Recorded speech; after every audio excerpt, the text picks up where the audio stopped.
Okay, tell us about yourself. So I'm originally from Charlotte, North Carolina, born and raised. I'm currently a student at Auburn University studying with a major in microbiology with a concentrated minor in psychology.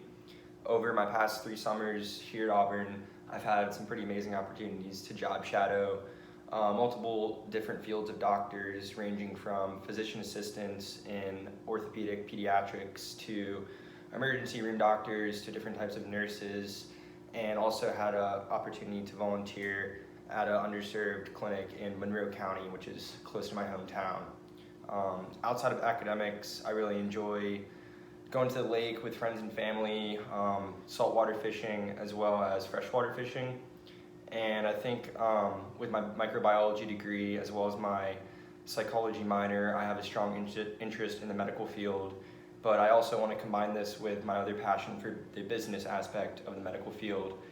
And last summer, I actually had a really awesome opportunity lined up for a study abroad trip to Spain and to Rome.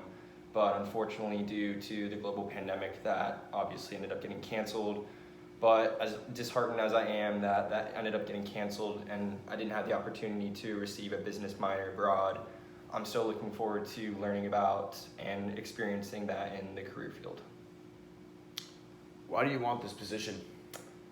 I want this position because my aunt has actually worked for Pfizer for about 6 years now, and she speaks very highly of their mission statement and their integrity, and just has so many good things to say about the company and their work values. And after talking with her and doing research about the company and seeing that I love medicine and business and want to combine my passions into both those fields, I think this would be a great opportunity for me as a career to do what I love in medicine and business. Why should we hire you? I think I should be hired for this position because of my dedication and commitment. It's in my resume. I mean, I've had really good experiences, and I really like branching out and experiencing different things, as my resume states. Like when I was with different types of doctors and ER docs and critical care docs and nurses, I really wanted to expand my horizons and really get as much experience as I could. And I think noting that this program is a rotational program, it's similar in the ways that I've been trying to branch out and really find my passions through experience, and I think the rotational program has a lot to offer in that aspect. What are your weaknesses? I would say one of my big weaknesses is my ability to hyper-focus on details, which is not necessarily always a bad thing, but I found in the past, especially studying for tests and doing different assignments at Auburn, that it can take away from my time. And while I'm still a very dedicated person and deadline driven and always get things done on time, I have a tendency to be hyper-focused on details that oftentimes, nonetheless, can prevent me from having better time to devote to other things. While detail-oriented is still not the worst trait to have, I just have to have better time management in the fact that I don't have to concentrate on so many details, for one thing.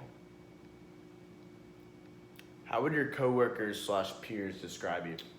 I think my coworkers/peers would describe me as someone that can think outside of the box. I've always been one to try to not to think in a complete linear direction, but more or less just really have to try to develop solutions to problems that are not specific for one thing, but maybe think outside of the box more than others. Give an example of a time when you creatively overcame a professional obstacle. So a time I creatively overcame a professional obstacle was when I was volunteering in the Monroe County Health Clinic for the underserved, and a lot of the patients that were coming in did not have health insurance of any sort. They were completely uninsured, and a large demographic of the population was the Latino population, and a lot of these patients actually spoke little to none English whatsoever.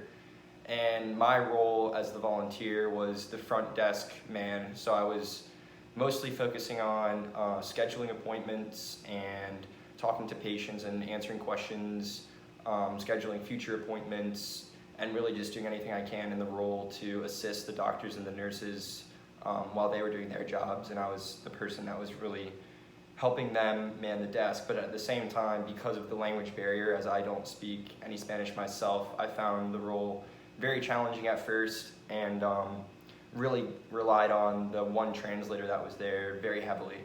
And so I found myself, as time progressed, learning small phrases of Spanish, such as un momento por favor, 1 minute please, or just really learning to develop body language skills and reading people's body language so that I could direct someone in the right direction if they were asking just a simple question like where is the bathroom, and I didn't understand their Spanish. I would just be able to point to the bathroom, or really better understand body language and just people in general through the language barrier.